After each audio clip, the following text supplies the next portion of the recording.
চে গুয়েভারার diary 10 November 1966।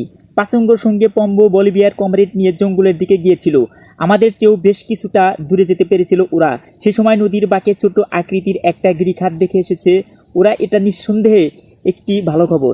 ফেরার পথে বাড়ির কাছাকাছি পৌঁছার পর পাচুঙ্গু আর পম্বো যখন সামান্য সময়ের জন্য থেমেছিল, সে সময় আরগানা রাজ্যের ড্রাইভারের চোখে পড়ে গেছে ওরা।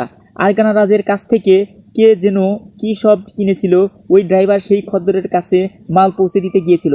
ওদের সঙ্গে দেখা হয়ে যাওয়ার ব্যাপারটি আমাকে চিন্তায় ফেলে দিয়েছে।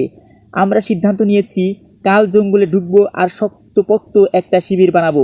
ওরা তুমাইনিকে দেখে ফেললেও কোনো সমস্যা হবে না, কারণ তুমাইনির সঙ্গে ওদের চেনাশোনা আছে। খামার বাড়ির ভাড়াটিয়া বলেই ওরা ওকে ধরে নেবে। পরিস্থিতি দ্রুত খারাপের দিকে যাচ্ছে। আমাদের লোকদের জন্য আমাকে আরও সতর্ক অবলম্বন করতে হবে। বাকিরা এসে পড়লে চিন্তামুক্ত হতে পারবো।